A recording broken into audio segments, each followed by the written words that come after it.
All right, this is my tentative TBR for Queer Blackathon. Where do we start? My beloved Joe of Average Joe Reads sent me Black Flamingo, so maybe I'll go with that, especially because it's been one of my most anticipated releases of the year. It's all about a Black queer kid who decides to become a drag performer. Also, my TBR cards have made me pick this, so I have to read it by the end of the month anyway. Let's start here. It is about 4 p.m. on Juneteenth. I'm so excited that Queer Blackathon has finally begun.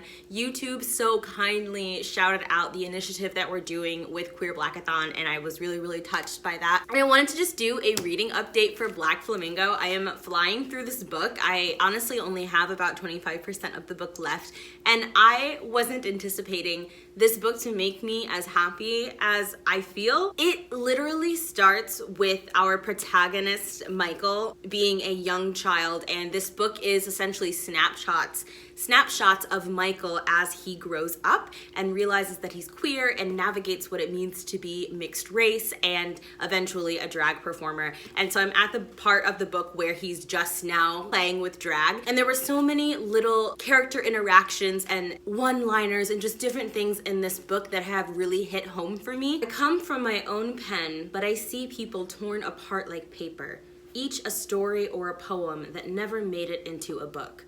I come from being given permission to dream, but choosing to wake up instead. Just little lines that hit me so hard and really make me feel everything that's going on in the story. I have to say that I'm connecting with this book way more than I did The Poet X by Elizabeth Acevedo. I love The Poet X. I gave it 5 out of 5 stars. It's a phenomenal book, but it never touched me on such a spiritual level as this book is, and I absolutely love that this book exists, and I cannot wait to finish it.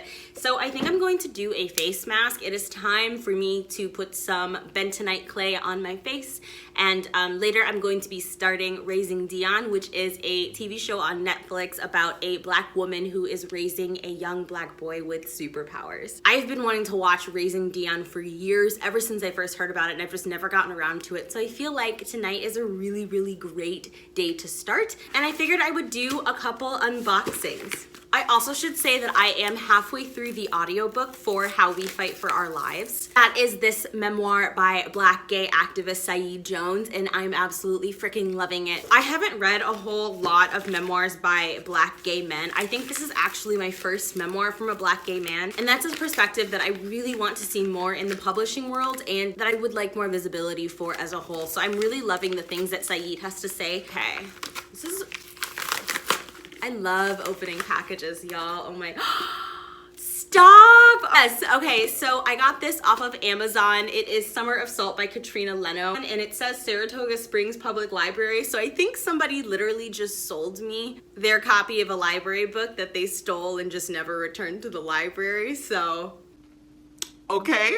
But I've been wanting to read it because Chelsea Doling has been raving about this book, and it has bisexual rep. Okay, let's check out the next package. Let me know in a comment down below if you have read Summer of Salt and what you thought of it. Oh, yes. Okay. So I cannot show you this book. It's part of a secret video that I'm filming, and this video is going to be up at the end of the month. But the hint that I can give you is that the video is very queer. Okay, so I think I'm going to do my face mask, continue reading the Black Flamingo, and I think I need to do some journaling and centering myself. So I think after I finish this, I will do some journaling while reading the audiobook for How We Fight for Our Lives. Can I just say that Michael's mom is an unnecessary addition to this book? Why does she exist? She is so awful. Oh, I can't stand her. His best friend, Daisy, is trash too. But one of the things that I'm really enjoying about this story is how you get introduced to all of these characters and you make assumptions for how the story is going to go. Let's say Michael will meet a boy and then you assume that, you know, the two of them are going to have a romance. And it just goes in a different direction. And I just love how these characters come and go. It makes the book feel so much more realistic. Sometimes books drive me nuts because they'll have a cast of like 5 people and all of the events of the book take place between those 5 people. Characters don't leave the storyline, new characters don't get introduced to the storyline, and it just makes the plot feel incredibly small. And I just love that Black Flamingo doesn't do that. It's great, and I need to stop gushing about it so that I can fucking finish this book. I just can't let you go. Lord knows that I've tried to. You said I was the only one. No one likes being lied to. You made this. Knowing that doing drag and being trans are not the same. It's gender non-conforming, it's gender bending, it's gender ascending. It's a performance. It's not letting anyone else tell you what your drag means. It's not really for the audience. It's for your liberation. It's knowing that after this, nothing will be the same for you. It's a rebirth.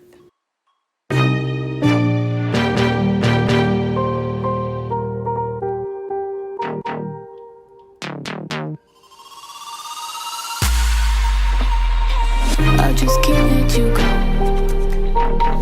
Lord knows that I've tried to. You said I was the only one.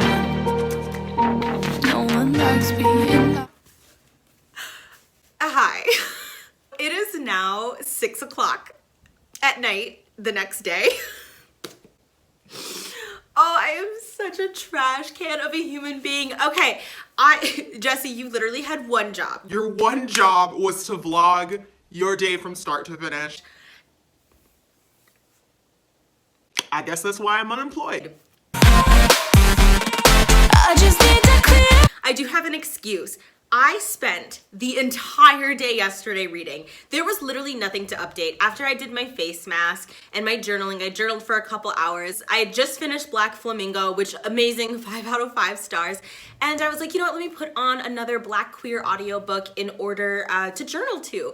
And Kaysen Collander's new book came up, Felix Ever After. And I was like, you know what, fuck it. I'll just throw this on. It just got added to Scribd. It'll be something really light and easygoing to journal to. And I honestly was just planning on listening to the first few chapters so long enough that I could confirm, okay, this is the 3rd book that I have tried from Kaysen and haven't liked. I did not like Kaysen's adult fantasy debut, which was called Queen of the Conquered. I did not like that book at all. Then I tried Hurricane Child, which is a middle grade fantasy by them. Didn't really love that either. Kaysen is just this writing deity where they are just churning out books. I've never seen a debut author put out company published books like this, and I absolutely love that because they are a Black and trans and Caribbean individual who is doing what they love and being able to make a living doing what they love and putting out the stories that they want to see into the world, stories primarily geared towards Black trans young adults. I so support that and I love that. However, I just haven't loved Kaysen's writing and I want to so bad, but it's just not for me. So I personally was like, you know what? I'm going to put Kaysen on hold. I'm going to wait and return to their books years down the road and in hopes that their writing style has matured. I say all of that as a disclaimer to explain why I was not expecting much out of Felix Ever After. I read that book in one sitting. I read Felix Ever After in one sitting. The audiobook was 8 hours long. I literally journaled to it. And then once I was done journaling, took my speaker, walked to my bedroom, turned the lights off, and just lay in bed listening to this book. And before I knew it, it was 1 a.m. I don't know where time went. I don't know what kind of trans magic Kaysen pulled, but it worked. Okay, let me tell you about this book. So yeah, that's why I didn't update you yesterday because I was reading and just completely lost in this book. So Felix Ever After is about a 17-year-old trans boy named Felix. He is Black and he is an aspiring artist. He's attending art school and one day somebody hacks into his Instagram and uploads pictures of himself before he transitioned. As well as exposing his dead name. So it's essentially every trans person's worst nightmare, you know, aside of being murdered and targeted and killed by police, people that we're on dates with, our own family members, just take your pick. Anyway, it's just such a horrible, evil, unconscionable thing to do to a person, and it happened to Felix, and Felix is like, you know what?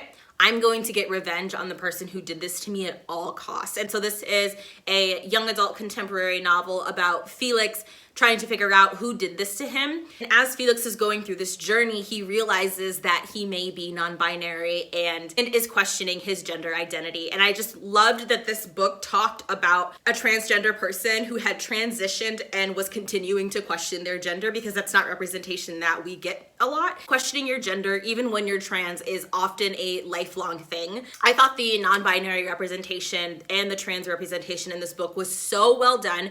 One of my favorite things about this book is that Kaysen provides a very morally ambiguous character. Like, revenge plots are kind of messed up, right? They rub a lot of people the wrong way. I know some people gave this book 3 stars because they didn't like the revenge plot, but I loved that. I loved it because I thought that it was really real and human. Hurt people hurt people. And so I loved that we had a protagonist who wasn't put on a pedestal. We had a protagonist who was hurt and angry and humiliated, and instead of taking the higher ground, he decided that he wanted to do the same exact thing. And I just like that there was representation for that, because too often in the queer community we put each other up on pedestals and act like each other can do absolutely no wrong, and what that leads to is a lot of our individual toxic behaviors as well as our communal toxic behaviors get swept under the rug and never addressed. So I love that this book explored toxicity that lives inside of queer folks. Felix has this group of like queer radical friends, and I love that there was representation for TERFs. There was a lot of conversation about how queer people can still be transphobic and how a lot of feminists house a lot of transphobia inside of themselves. Just, this book was so great. It was so well done. I felt like the cast of teenagers was realistic without being too freaking annoying. Like, these kids make mistakes, and I love that about them. I love that these kids didn't act like they were 29-year-old adults. I cannot believe I'm saying this, but I'm gonna give this book 5 out of 5 stars. Believe me, nobody is more shocked than I. I also finished the audiobook for How We Fight for Our Lives by Saeed Jones. It was amazing. It was amazing. Saeed is a poet and he writes so poetically. I loved that he read the audiobook. It was phenomenal, and I know that it's something that I'm going to read again. Again, I think it's so critical to hear the voices of Black gay men. And then I also read a collection of poems by non-binary author Denez Smith. I read the collection called Don't Call Us Dead. This is a critically acclaimed and beloved, absolutely celebrated poetry collection about Black queer people living with HIV. Denez themselves is HIV positive, which I actually didn't know when I started reading this book. And once you learn that about them, it completely changes the way that you look at the poems, in the sense that you realize that this is coming from an own voice's perspective. This is coming from the perspective of somebody who lives with HIV every day. The poems also touched on other themes in Black and queer communities and I just thought they were so well executed. I'm not a poetry reader. I do not like poetry on paper. This is because spoken word is huge in my family. It's a really, really big part of my culture and my family's culture specifically. So I always prefer spoken word, and I listened to this poetry collection on Scribd, which was read by Denez, and they brought each and every word to light. It was like fire. Their performance was incredible. They infused every single word with emotion. The cadence that they read these poems with, the delivery of each of these poems was nothing short of masterful, and it just made me feel like every poem was unfolding right before my eyes. It was so freaking good. I went and I ordered a copy of this book on Amazon before I even finished the audiobook. The audiobook was only an hour and 15 minutes long, and I can't wait to listen to it again. It was incredible. So highly, highly recommend that. There was this quote, and I'm gonna butcher it because I'm just doing it from memory, but there was this amazing quote where from a poem where a princess was talking to a prince, and she says to him, "You gave me flowers, but what I wanted was a bouquet of swords."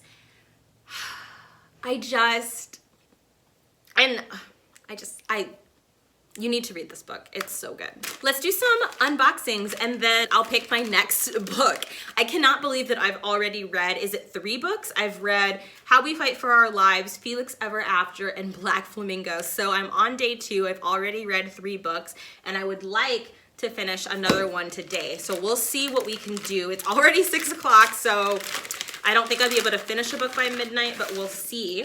Oh, nice. Yes. One of my followers over on Instagram reached out to me and said they wanted to send me something from this Black-owned bookish merchandise company that I've been obsessed with. And this is what they said. It says, Black Stories Matter. I'm so completely obsessed with this. I cannot wait to freaking use this. How absolutely priceless. And I will leave that company linked down below so that you can check it out. They have so much amazing stuff on their page. And then let's open this chunky monkey of a FedEx box. Does anybody else order things and then forget what they ordered? Because same. I mean, it's exciting to me, but it's probably not to y'all. I ordered some soil for my plant collection. I will show y'all my plant collection in a B-roll clip later on in this vlog. I have 7 plants and some flowers. As you can see, I'm an earth sign to my core. I absolutely love and need to have plants in my home at all times. So, okay, I'm sorry that was very anticlimactic, but let's pick a book because I'm really excited to keep reading. Okay, so let's go look at my little TBR shelf. Okay, we've got a short story collection. I'm dying to start Officer Clemens, but I think I'm gonna go with Unkindness of Ghosts. All right, y'all, so the book that I've decided to pick is Unkindness of Ghosts by River Solomon. I started this book in 2018, and then it was due back at my library before I could finish it. So this is a work by non-binary authors River Solomon, and it's all about a young intersex woman who lives on the low-deck slums of SS Matilda, which is this antebellum spaceship. It's structured just like the plantations of the South, and darker-skinned sharecroppers like Astor experience lots of oppression, subjugation, and violence. Finally, our protagonist decides that enough is enough and starts to plan a civil war. So I can already tell I'm going to like this girl a lot. I have talked for long enough. I'm going to start reading this book and I will check in with you later. I promise I won't wait until 6 p.m. tomorrow to check in with you. I swear. Okay, do y'all ever... There is the biggest spider I've ever seen. Just chilling outside my window. It looks like a dog.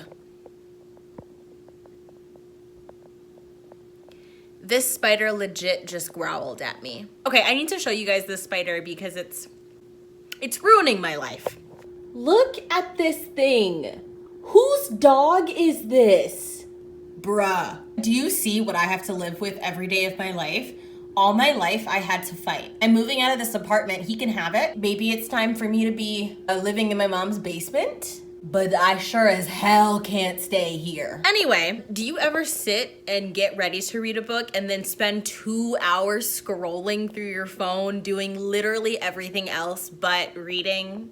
It's been 2 hours. It's now 8 p.m. I have not read one single page of this book because I'm just wanting a margarita. And I've been fantasizing about the margarita I want to make and how badly I want it. And my kitchen is precisely 16 steps away. I call this my lazy margarita because I literally just pour spicy jalapeno mix and some tequila in it. And then I top it with lime and cilantro and call it a day. I just can't let you go. Lord knows that I've tried to. You said I was the only one. No one likes being lied to. You made this mess. It is the next day because I am a trash human being. Okay, but look. I did nothing last night. I said that I was gonna binge read Unkindness of Ghosts and I got to page 75. It took me 5 hours to get there because I kept scrolling through Instagram and Twitter. I totally wasted a reading day. Today's gonna be better. It's gonna be different. It's already 2 o'clock in the afternoon, but I've been doing a lot of things. I took a photo for Bookstagram. You can still see my setup for the photo in the background. I'll put the photo here so that you can see it. I absolutely love taking photos for Bookstagram. I ordered fajitas. They were, oh my gosh, y'all, they were so freaking good. I was in the mood for some really, really good fajitas. I'm about to do a plant tour for you like I promised. This is my plant and flower collection, which I am so proud of and can't wait to see continue to grow. I also feel like this is a really good time to address how I've been wearing the same shirt for the majority of this video. Look, I swear to God, I have been taking showers and washing this shirt, but sometimes it's really hard when I'm gender dysphoric to find something that I feel comfortable wearing. And honestly, this Read Books t-shirt is the only thing I feel comfortable and safe in, which is why I'm wearing it through most of the vlog.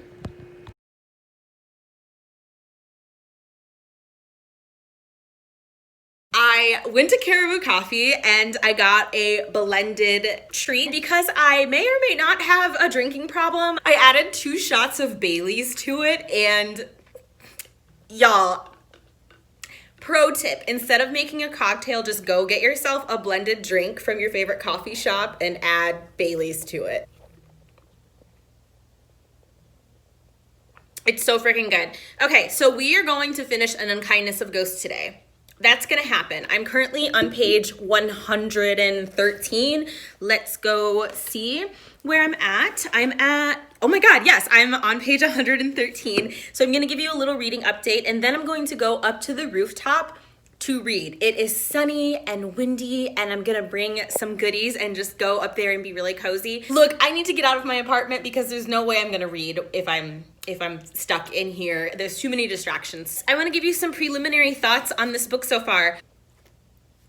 It's amazing. It's even better than I remember. I'm really connecting with the story, and one of the things that I freaking love. So our protagonist is intersex and has autism. And one of the things that I love is that Aster isn't the smartest person in the room. And I'm just like, I think a lot of people are really tired of seeing autism rep where the autistic character is just the smartest, the most genius person ever. And so I really love that Aster is smart, but she's not the end all be all of intelligence. And River Solomon is autistic themselves, so I'm sure they did that intentionally. We've changed character perspectives from Aster to the surgeon, which is really cool. I wasn't expecting that, and I love that the surgeon, I definitely made the assumption that he was just a crappy person simply because of the position of power that he holds on the ship. And I love that we are being shown that he's actually really struggling with masculinity and with gender and sexuality, and that he actually doesn't belong, but it's assumed that he does. It's really, really good. And that doesn't even count the actual writing. I cannot believe how much I absolutely love the writing. I find myself even highlighting lines that are not necessarily poetic or deeply meaningful. They're just really casual sentences that still hit me hard. And I think that's when you know a writing style really works for you, is when you find yourself loving even the most innocuous of lines that the author writes. Just simply the way that River Solomon narrates is amazing, and I'm really clicking with it and absolutely loving it. I'll give you an example of what I mean. Their partnership revolved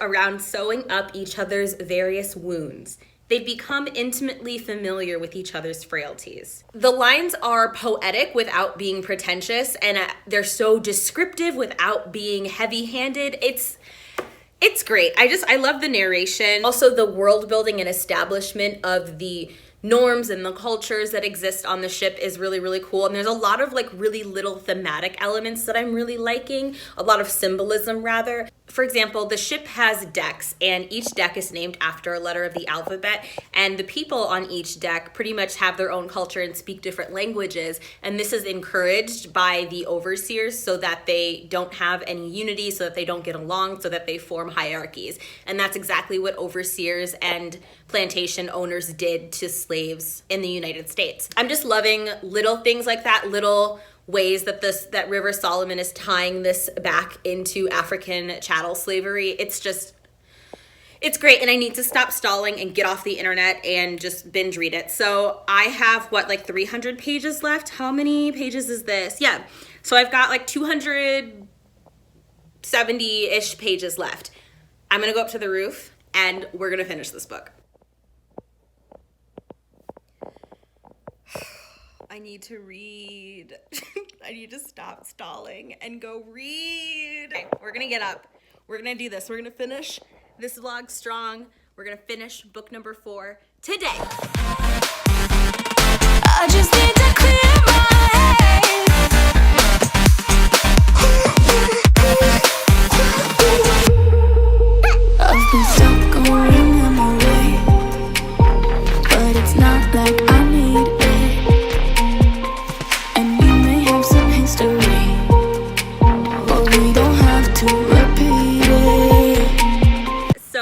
is 3 o'clock and I'm here. I've made it. I had to go back to my apartment because I forgot my book. Priorities. And then I also decided to pick up some hand sanitizer and a face mask in case somebody else comes up here.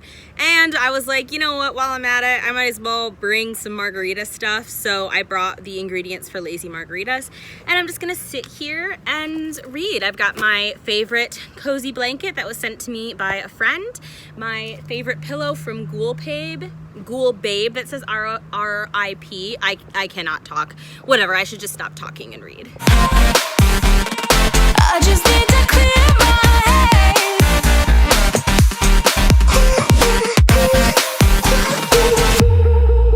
I've been stuck on your memory, but it's not like I need it. And you may have some history, but we don't have to repeat it. You made this mess and left me with the pieces.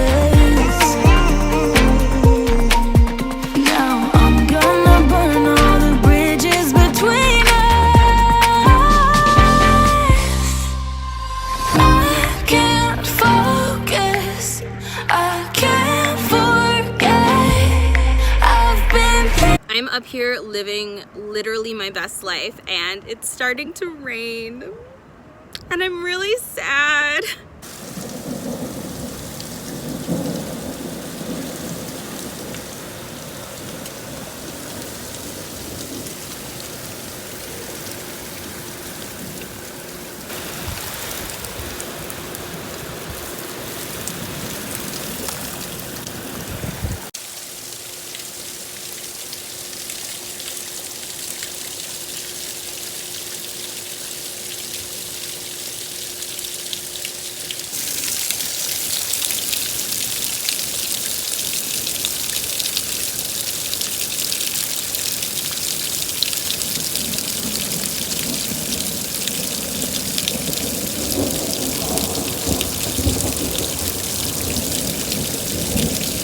Gorgeous sunsets. I'm obsessed. Okay, with the fly ruining the picture. Hi, so it is now 3 p.m. in the afternoon. I've been fairly productive today. I got my hair braided. I feel so good. Okay, look. You know how sometimes people refer to the biological clock, where when that clock goes off, people automatically just like want to have a baby, right? My version of that biological clock Is getting my hair braided. For some reason, I can go years, months, weeks without thinking of getting my hair braided, and for some reason, I will wake up and something has switched on in my brain, and my black brain is like, Yo, you need some cornrows. if you're black and you have this same thing, comment down below. Let me know that I'm not alone. It's so weird, but there's something that goes off in my brain that's like, you need to get your hair braided and you need to get it braided now. And it's all I can think about. So that's why I got my hair braided, because the clock went off. My blackness was like, yo, it's time. It's cornrow o'clock. You need to go get your hair taken care of. So I did it and I feel so good. I also feel very solid in my expression of my non-binary identity when I'm wearing braids. I know that braids are coded as feminine in American and a lot of white cultures, but in black culture, braids are gender neutral. And so when I'm having a lot of gender dysphoria and just uncomfort and discomfort with my body and my appearance, braids are my go-to because they make me feel so solid in my identity as a non-binary person. They're a big part of my non-binary, my androgynous gender expression. I'm gonna do a couple unboxings because I didn't do one yesterday, and I'll give you a reading update. As of right now, I am on page 270 of Unkindness of Ghosts. I have about 30, 40, 50. I've got 50 pages left of this book. I would be shocked if I didn't give this 5 out of 5 stars. It's amazing. It's absolutely amazing. I just flipped flipped to a random page and I saw this line that I think is really cool. It was the nature of a thing to want to know its creator so that it could know itself. I love this book. It's so freaking good. I'm buddy reading this with Shane of Luxurious Blue, and my only criticism, and Shane is having the same issue too, is that the description of the ship and the decks and the visualization of the physical location that this story is taking place is not coming through to the reader. If you've read this book, comment down below.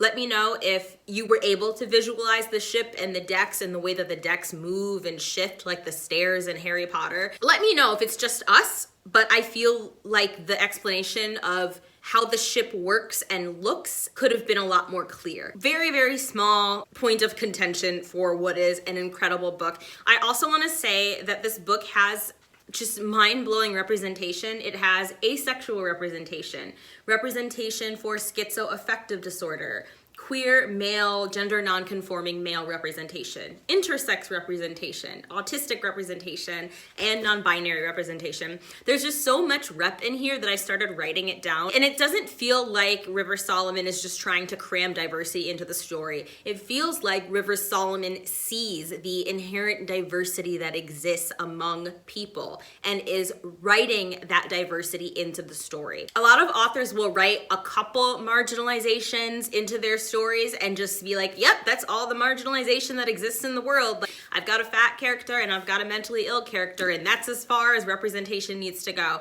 And I love that River Solomon has the ability to write these characters and write this representation in a way that is healthy and empathic. And also that Rivers just inherently sees the value in presenting a cast of characters that is truly diverse. And by diverse, I don't mean ethnically diverse, although that's important too, but I mean neurodiverse, gender and sexuality diverse, disability diverse. I could go on, but the execution of everything in this book, it has been spot on, minus the description of what the ship looks like. I am gonna have to look up some fan art because I can't visualize this ship at all. All right, the first thing that I'm gonna unbox is from Amazon. I think I already know what it is. Oh yeah, I can tell from the blue cover. They put this book in the smallest box they could find, I swear.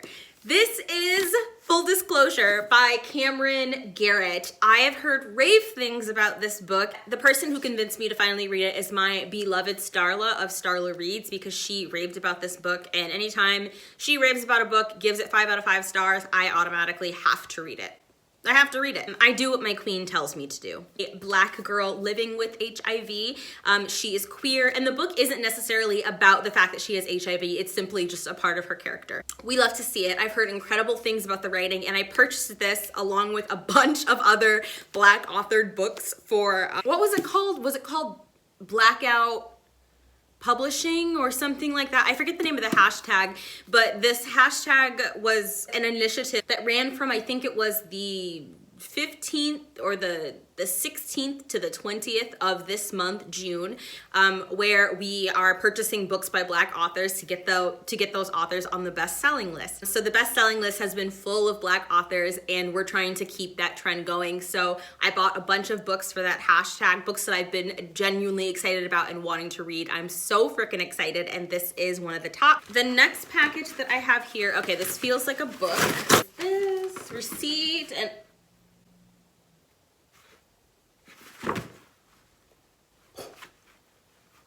yo!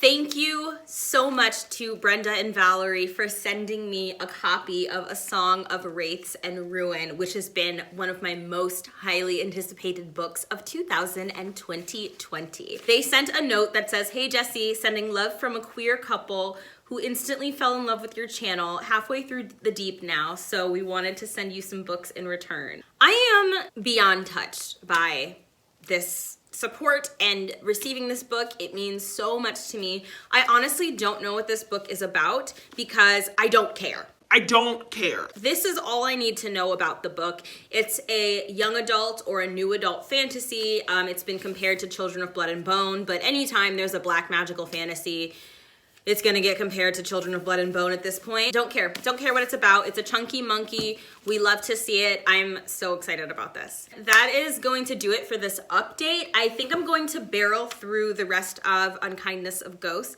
and then I'll check in with you. And even though I know this vlog was short and not as much of an excitement as my vlogs usually are, there's going to be a surprise secret vlog that I have been filming this month. That's gonna go up probably on like the 31st, around then, but it's this secret video that I have been really excited about, and I'm reading 4 books for that. Okay, I will check in with you when I finish Unkindness of Ghosts. I am literally 10 pages from finishing Unkindness of Ghosts, but I had to stop because my YouTube channel just hit 20K.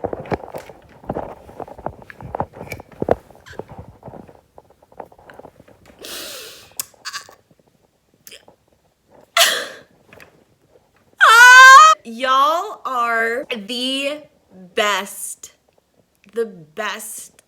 gift. There are no sufficient words to convey the depth of my gratitude or to capture my joy. I'm so glad that you're here. I'm so glad that you're watching this video, that y'all put up with me and who I am as a person. I'm just really happy. Hey y'all, I officially have completed an Unkindness of Ghosts by Rivers Solomon. I am so proud to be giving this book 5 out of 5 stars. I absolutely loved it, and I think this is a great place to end the vlog. I'm so proud that I read 4 books for Queer Blackathon. I loved each of them. Each of the books that I read, I gave 5 out of 5 stars, and I think my favorite was probably it was probably an Unkindness of Ghosts, which shocked me because I didn't think I would love any book more than I loved Black Flamingo. But I loved each and every one of them for different reasons. If you participated in Queer Blackathon, thank you so much for doing that and for uplifting and supporting Black queer lives. I'm gonna close out this vlog by honoring the Black trans lives that were lost this month specifically. 3 Black trans people were murdered and another one was beaten by a mob. Transphobia is something that absolutely none of us can stand for, especially those of us who are in the queer community but are not transgender. I don't know if y'all can tell, but I am so tired. I'm so tired, and I'm ready to just lay in bed and binge watch the last season of Schitt's Creek. So that's exactly what I'm going to do, and I will see you in my next one.